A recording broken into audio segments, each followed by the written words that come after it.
Boylesports World Grand Prix on Sky Sports.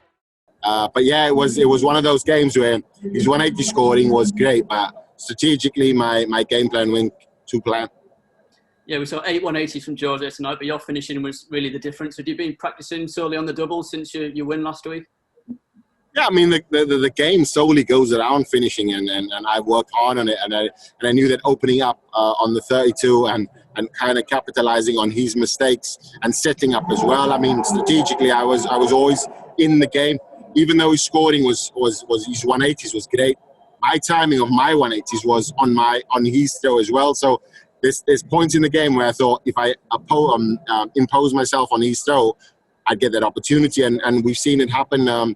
With a breaker throw, and then ultimately ending up in a Devon Petersen victory. Your confidence must be absolutely sky high at the moment. Just tell us what the last few weeks have been like for you. The confidence has never gone. I mean, I was born with confidence ultimately, and you look at now I'm just bringing to the foreground. I mean, my practice game. So now I'm playing really well, and everybody's like, "Oh, he must be feeling." I was always like this. Just ultimately, I'm just showing it on the board now. We know you've been working with Wayne Mardle and doing a bit of coaching. What sort of influence has Wayne had on you? And would you advise other players to seek coaching as well? Please don't go see Wayne Mardle. He's absolutely brilliant and he will change your game. So please don't see him.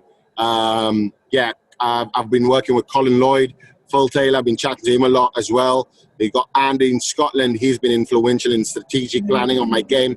Ultimately, if you look at the holistic picture now, my game itself has gone through.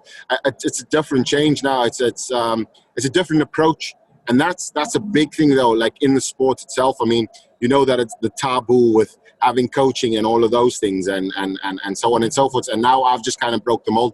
I know that Wayne will be inundated, Colin will be inundated, and Phil won't answer your call. So yeah, I'm in a good space right now, and I hope that nobody goes to Wayne. We've seen that there's been a big reaction in South Africa. You've been doing TV interviews over there. Do you think you're inspiring a generation of players?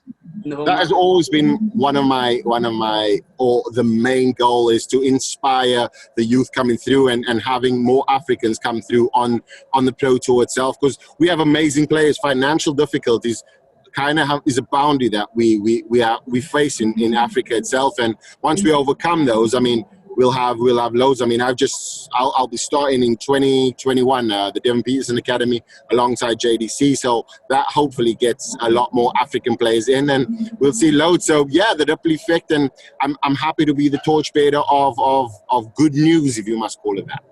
Just finally from me, next round, Michael van Gerwen or Christoph Ratajski. We all know what happened the last time you played Michael. Would you fancy another crack at him? Yeah, I think any 501. I mean, it's a different kind of game. If Michael turns up, it's going to be a massive scrap. If he doesn't turn up, he's going to be quite disappointed. Same with Ratajski, but he's got a game that he needs to look forward to. I mean, Michael versus Ratajski is a game that Michael doesn't want to see, and Ratajski will welcome because of the form.